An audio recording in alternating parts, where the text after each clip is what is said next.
Olá, aqui é Carlos Martins. O material que você vai assistir agora faz parte da comunidade de perícia trabalhista. Temos a cada terça-feira, às 17h07, no canal do professor Edilson, uma aula ao vivo sobre um assunto que envolve perícia trabalhista. Venha fazer parte desse grupo. Qual é a principal regra? Se eu quero fazer um cálculo trabalhista, eu tenho que seguir.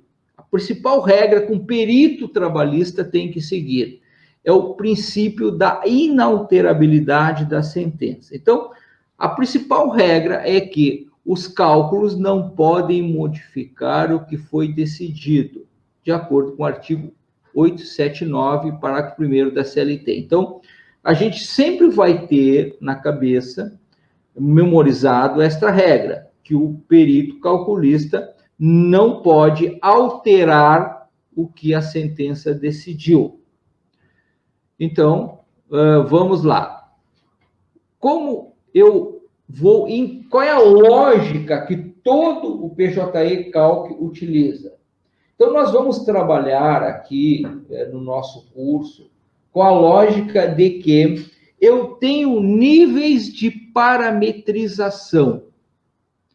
Então, o que eu talvez seja a principal dica que eu tenho para vocês no dia de hoje?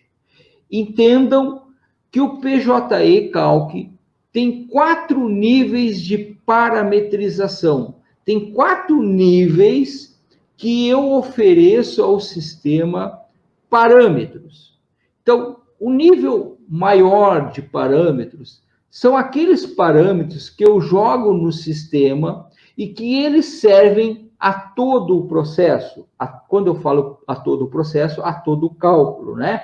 Então, eu tenho os parâmetros gerais do cálculo, eu tenho parâmetros de falta, eu tenho parâmetros de férias e eu tenho histórico salarial. Então, esses parâmetros, eles vão interferir em todo o meu cálculo. Então, são níveis maiores de parâmetros. Então, é nível 1. Bom, mas eu tenho um nível 2 de parâmetros. Os mesmos parâmetros que eu possa ter num parâmetro de processo, eu posso rever esses parâmetros a cada verba.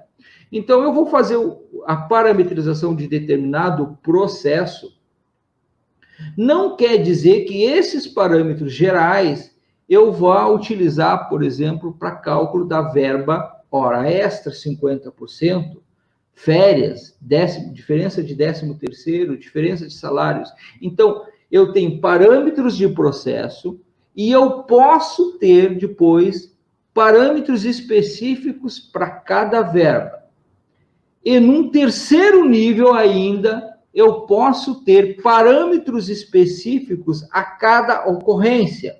Então, uma verba, ela pode ocorrer mês a mês, ela pode ocorrer por períodos aquisitivos das férias, e ela pode ocorrer ainda ano a ano para o 13º. Ou, às vezes, ela pode ocorrer somente na ocasião da rescisão de contrato.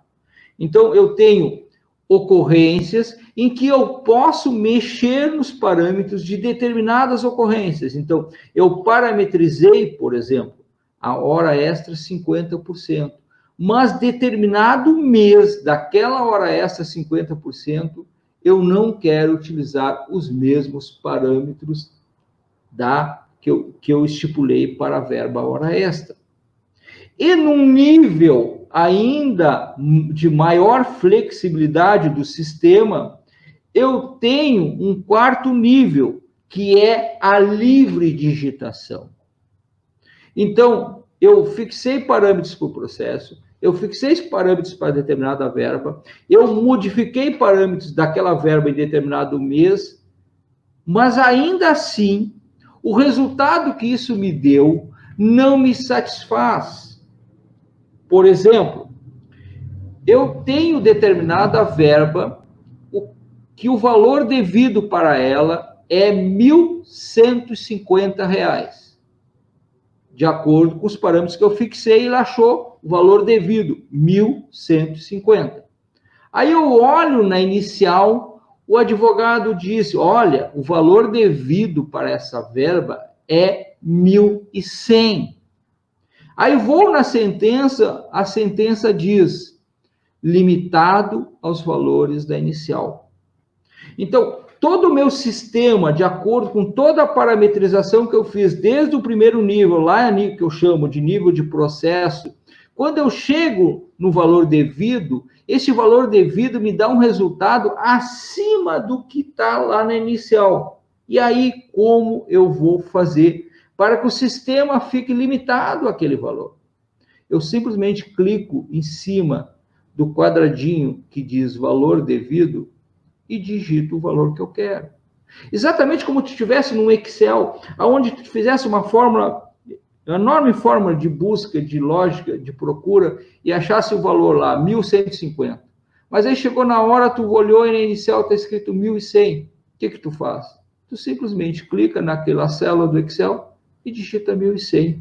E aí o teu valor devido acaba com a tua fórmula e ele assume o valor de 1.100. E a partir deste valor devido, o sistema vai incidir INSS, imposto de renda, contribuição social, correção monetária e juros. Então, esses 4 níveis de flexibilização, a gente vai examinar eles agora passo a passo para poder entender a lógica do sistema. E aí, vocês percebendo esta lógica desses 4 níveis de parametrização, eu vou perceber que, apesar de extenso, apesar de ter muitos quadradinhos de parâmetros que eu preciso examinar, o sistema atinge a uma flexibilização quase máxima, porque no momento que eu consigo interferir no valor devido, ele me deixa uma flexibilidade quase igual ao de um Excel, que é uma tela em branco, né, que eu construo do zero. Tá bem? Então, vamos tentar examinar estes níveis de parametrização do sistema. Bom, então eu disse para vocês que o primeiro nível é um nível de parâmetro do processo, que são os níveis de parâmetros gerais. Bom, Carlos, se eu tenho uma flexibilidade quase máxima, se eu tenho uma necessidade de atender a cálculos trabalhistas, que, no geral, exigem conhecimentos detalhados da área, exigem, às vezes, um número de parâmetros enorme. Como que o sistema facilita para que eu possa ter agilidade? Porque se eu tenho uma quantidade enorme de parâmetros para alimentar no sistema, o sistema me dá flexibilidade, mas ele acaba me gerando uma lentidão na tarefa de fazer cálculos. Ele acaba gerando dificuldades, porque eu terei que definir uma série de comandos. E quanto mais comandos eu tenho para decidir, mais tempo eu levo, na lógica, para fazer um cálculo. Aí, então, foi criado um sistema muito interessante. Todos os parâmetros que a gente vai ver agora, eles já estão preenchidos, com exceção, claro, das coisas mais típicas de cada cálculo. Por exemplo, admissão, demissão, isto é claro que vai estar em branco, o sistema tu vai ter que botar que muda de cálculo a cálculo. A evolução salarial, ela vai estar em branco, porque cada empregado vai ter a sua evolução de salário, cada empregado tem uma admissão, cada empregado tem uma demissão. A data de atualização, ele vai pegar a data atual. Então, são coisas muito atípicas de cada cálculo. Agora, no resto, está completamente preenchido.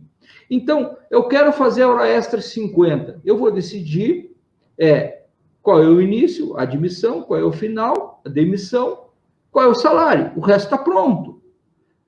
Mas aí, ele te dá uma ideia de que é muito fácil fazer um cálculo, mas tu tem que identificar aonde está cada parâmetro para te adaptar ao caso concreto. Por isso, é importante que a partir de agora, cada um que queira entender e produzir no PJE, decore o que já está parametrizado no sistema. E nesta pré-parametrização, foi usado a lógica do que ocorre com mais, o que é mais comum de ocorrer nas relações de trabalho no país. E mais, foi utilizada a lógica de o que é mais comumente decidido nos tribunais, principalmente no Tribunal Superior. Então, o reflexo da hora extra é 50%. Tem ou não tem fundo de garantia? Isso já está pré-parametrizado, já tem um default. Qual é a hora extra 50? Tem incidência do INSS? Tem, mas já está marcado lá. Se tu quer que não incida o INSS, tu tem que desmarcar. A hora extra 50 tem incidência do fundo de garantia? Tem, está marcado lá. Se tu não quer que incida o fundo de garantia, tu vai ter que ir lá e trocar o default para não. A hora extra é calculada com o divisor 220. Está lá marcado que o divisor utilizado é 220. Se tu quer marcar isto, tu vai trocar isso, tu vai ter que ir lá e fazer a troca desse divisor. E assim o sistema vai funcionando. Então, no nosso primeiro exercício, nós vamos fazer esse primeiro nível de parametrização, que eu chamo de parametrização de processo. Lembrando que todos esses parâmetros, eles poderão ser revistos quando tu for escolher as verbas. Então, entramos na nossa primeira tela do sistema.